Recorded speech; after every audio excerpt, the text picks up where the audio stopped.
Jésus-Christ. En effet, la loi de l'esprit de vie en Jésus-Christ m'a affranchi de la loi du péché et de la mort. Car chose impossible à la loi, parce que la chair la rendait sans force. Dieu a condamné le péché dans la chair en envoyant à cause du péché son propre Fils dans une chair semblable à celle du péché.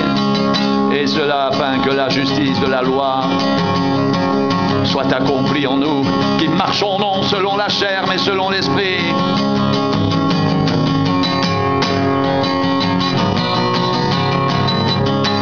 En effet, ceux qui vivent selon la chair s'affectionnent aux choses de la chair, tandis que ceux qui vivent selon l'esprit s'affectionnent aux choses de l'esprit, et l'affection de la chair, c'est la mort, tandis que l'affection de l'esprit, c'est la vie et la paix, car l'affection de la chair est inimitié contre Dieu, parce qu'elle ne se soumet pas à la loi de Dieu, et qu'elle ne le peut même pas. Or, ceux qui vivent selon la chair ne sauraient plaire à Dieu.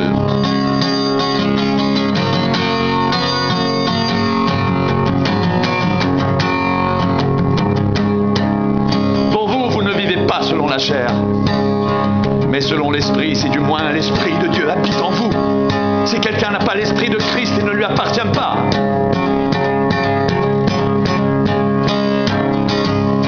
Et si Christ est en vous, le corps, il est vrai, est mort à cause du péché, mais l'esprit est vie à cause de la justice. Et si l'esprit de celui qui a ressuscité Jésus d'entre les morts habite en vous, celui qui a ressuscité Christ d'entre les morts rendra aussi la vie à vos corps mortels par son esprit qui habite en vous.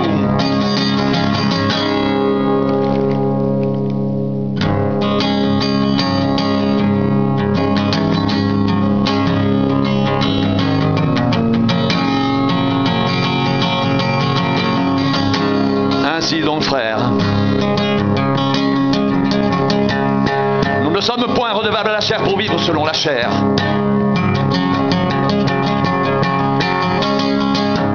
Si vous vivez selon la chair, vous mourrez. Et si par l'esprit vous faites mourir les actions du corps, vous vivrez. Car tous ceux qui sont conduits par l'esprit de Dieu sont fils de Dieu. Et vous n'avez point reçu un esprit de servitude pour être encore dans la crainte, mais vous avez reçu un esprit d'adoption par lequel nous crions « Abba, Père !»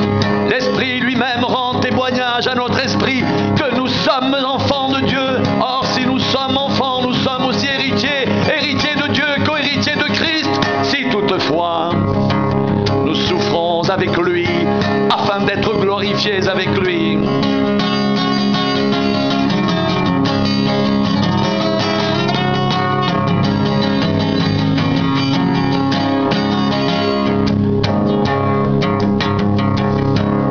J'estime que les souffrances du temps présent ne sauraient être comparées à la gloire à venir qui sera révélée pour nous.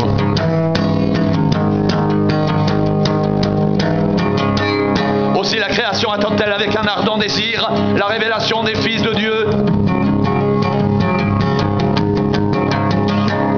Car la création a été soumise à la vanité, non de son gré, mais à cause de celui qui l'y a soumise, avec l'espérance qu'elle aussi sera affranchie de la servitude de la corruption pour avoir part à la liberté de la gloire des enfants de Dieu.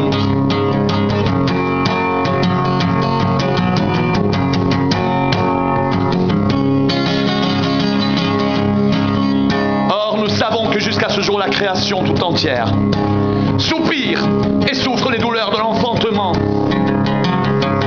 Et ce n'est pas elle seulement, mais nous aussi, qui avons les prémices de l'esprit. Nous soupirons en nous-mêmes en attendant l'adoption et la rédemption de notre corps, car c'est en espérance que nous sommes sauvés. Or, l'espérance qu'on voit n'est plus espérance. Ce qu'on voit, peut-on l'espérer encore?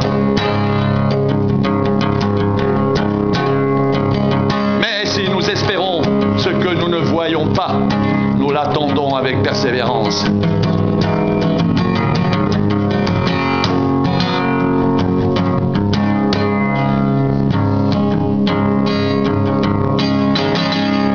Même aussi l'Esprit nous aide dans notre faiblesse.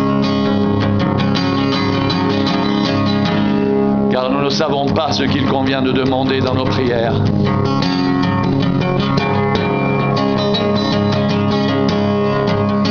Mais l'Esprit lui-même intercède par des soupirs inexprimables, et celui qui sonde les cœurs connaît la pensée de l'Esprit, parce que c'est selon Dieu qu'il intercède en faveur des saints.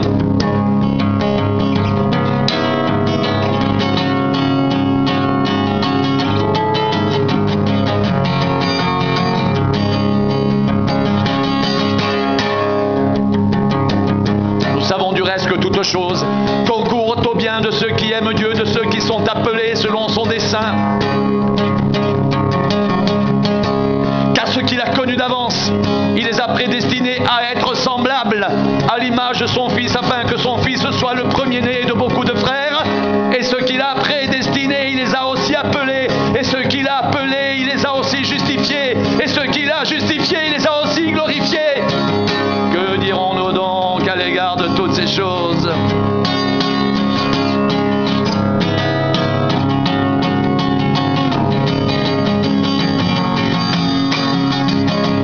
Si Dieu est pour nous, qui sera contre nous? Lui qui n'a point épargné son propre Fils, mais qui l'a livré pour nous tous, comment ne nous donnera-t-il pas aussi toutes choses avec lui? Qui accusera les élus de Dieu? C'est Dieu qui justifie. Qui les condamnera? Christ est mort, bien plus. Il est ressuscité, il est à la droite de Dieu, il intercède pour nous. Qui nous séparera de l'amour de Christ? Sera-ce la tribulation, ou l'angoisse, ou la persécution, ou la faim, ou la nudité, ou le péril, ou l'épée, selon qu'il est écrit?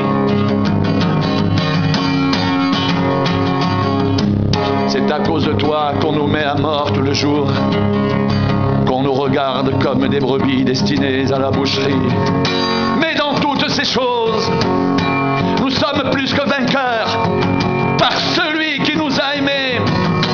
Car j'ai l'assurance que ni la mort, ni la vie, ni les anges, ni les dominations, ni les choses présentes, ni les choses à venir, ni les puissances, ni la hauteur, ni la profondeur, ni aucune autre créature ne pourra nous séparer de l'amour de Dieu manifesté en Jésus-Christ notre Seigneur. Mais dans toutes ces choses, nous sommes plus que vainqueurs par celui qui nous a aimés.